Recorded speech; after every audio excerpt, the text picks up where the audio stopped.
Hi everybody, I'm Anne, I'm the artist at Sakasa. Welcome to my studio. It's a bit strange, isn't it, that we're meeting online, because normally we'd be running the groups. We've been running groups at East Bentley and at Seaford, and we were about to start one in Cranbourne. But look, we're in strange times, and you know, as creators and artists, we're a very resourceful bunch, and so we're going to try and do some of this stuff online.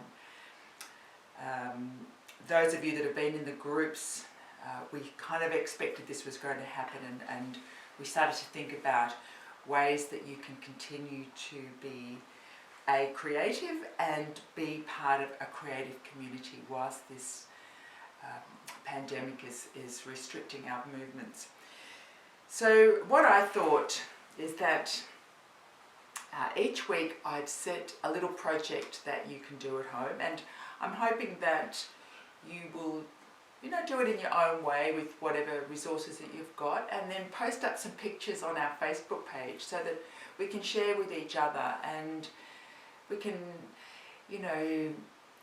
just have a bit of fun, and support each other, give each other encouragement, make suggestions where that might be asked for, and let's just make the most of what we've got with us at the moment. So I've posted posted, I should say, some suggestions about some materials that you might have. Some of you don't have very much.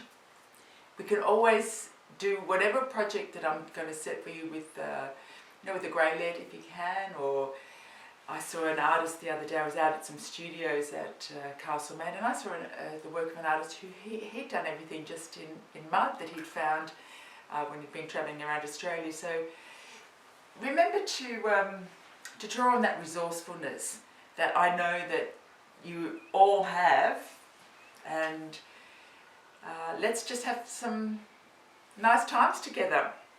So the first project I'm going to show you is some artworks that I collected while I was in Nepal, and these are very naive pictures that tell stories.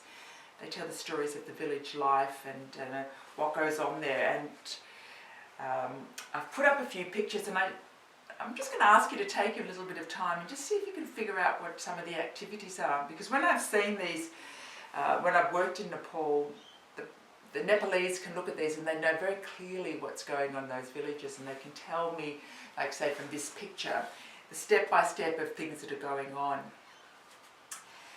But we're not going to focus so much on the story at the moment. We're going to do this project over a few weeks, but the first thing I want you to have a look at is the border. And I love these pictures because, the images that you often see coming out of India and Nepal, because they've got a really strong sense of design, and they're a really good place to start. So each of them have got this little border that's going around the side, and they're usually about a pattern. So a pattern is repeating itself. So you can see here we've got the corner pieces, and then we've got this purple kind of leafing that goes around the side. This one, just little circles with some lines on it. They've got the blue, and then they've got the pink here. So just this repetitive pattern. These are very simple.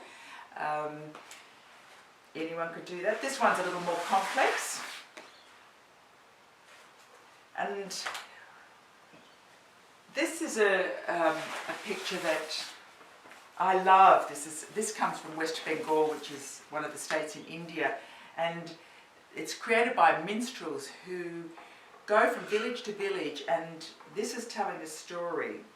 I can't remember exactly what the story is, but they would sing it as a way of conveying the story to people who are illiterate, and they've got these pictures all the way down. And when I purchased this, someone actually sang it to me, and it was really beautiful. But what I'd like you to look at, just for today's part of our project, is the border. And we've got this striped, big long one down the sides, and these smaller ones across. So we're going to start off our project by just doing the borders.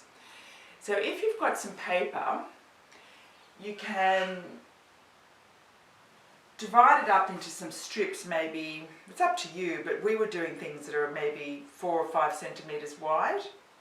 And I was using, at Casa we could use the, writing all over it, cartridge paper. But you may not have cartridge paper. Use anything that you can find, photocopy paper, newspaper, whatever. So when we were doing the cartridge paper, we had them, like about that sort of size. I think what we did was we folded the paper in half, in half, in half, in half, until we got to the size that we wanted. So this is what I mean, fold the paper over. If you want the edges to be straight, just make sure these edges line up. Then your thing will be straight. Really crisp fold.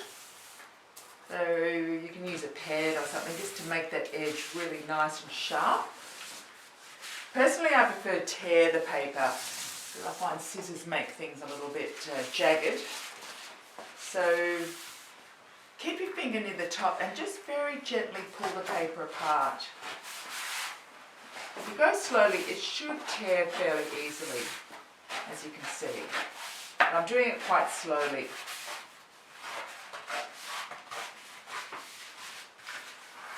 So that's a little bit big for the border. So what we were doing is folding them in half.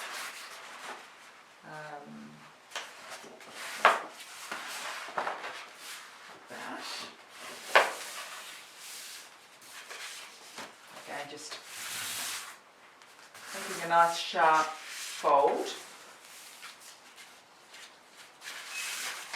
Tear that.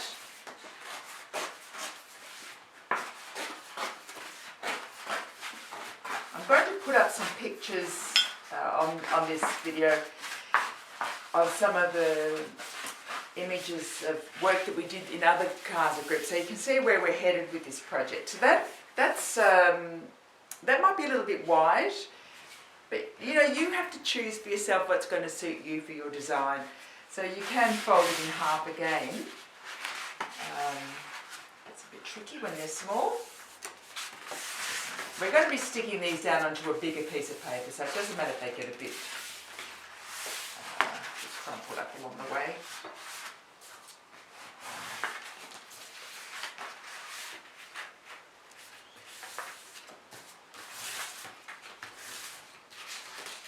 The smaller they get, just the trickier they are to tear sometimes. So you just go slowly, and if it tears, don't panic, just get another one or stick down one that's got a bit of a wobbly edge. Try not to get caught up in, that perfection thing. Just let your creativity roam, and as I said before, let's just try and make do with what we've got and have fun. That's really the most important thing, is just to do something that's enjoyable for you. So this is quite a good size. I think that's quite a nice size strip. Look, I've been using white paper, but I just found here some other colours. You could do borders with colours, and I found I had some blue there and yellow here. So having a nice coloured background to start your design off could be a good place, because then you're not doing that artist thing of, oh, what am I going to do on my blank piece of paper? So what we're going to do now, or what you're going to do, is you're going to spend a little bit of time working out some designs for your picture. So we're going to do some long ones, and we're going to need quite a lot. And you'll probably find by just doing these patterns that, it's actually quite mesmerising and relaxing just doing them. So we're going to do some for the outside edge and then some for the bars that go across. So the next step is for you to do your borders, and depending on what materials you have is what kind of border you're going to create. So you can use something like watercolours. These are just a little set that they're kind of a kid's set I picked up somewhere along the line. You could paint them in acrylic paints. Those of you that have been on our art groups will know these. They're the chrome acryl, and you might already have some of those at home. You can use things like a marker pen or a fine liner or grey leads. You know, I'm sure you can find something to do, and if worst comes to the worst, those of you that have got kids, you could possibly go and raid their art bag, you know, send them home from school. So spend a little bit of time thinking about what your passions are going to be. Try things out. If you don't like it, you can try another one. So we might like to think about what a pattern is, or what a border consists of, and you can think about it as a repetitive, something that's repeating. So that repetition could be something like orange, red, orange, red, orange, red, yellow, or something like that just continues. Or it could be something like line, line, square, line, line, circle, line, line, square, line, line, circle. So it's got that repetition. Or you could go to something like this that has that flowing line through it, and this little flowery kind of thing. They're kind of fun to make up your own pattern, and they're also quite mesmerising. So if you're feeling a little bit anxious or uncertain, then it's a way to just get into a kind of a zone. So just to reiterate, what we're focusing on this week is just the border. And next week, we'll be thinking about the life stories, and I'm going to talk to you a little bit about how you can include some of your life story in your artwork. But focus on what we can do here and now, what you've got as a resource, you know, the things that you can just call to hand that are right there in front of you that you can use. Clear yourself a little bit of space on the table or the floor, or wherever you can find a little nook.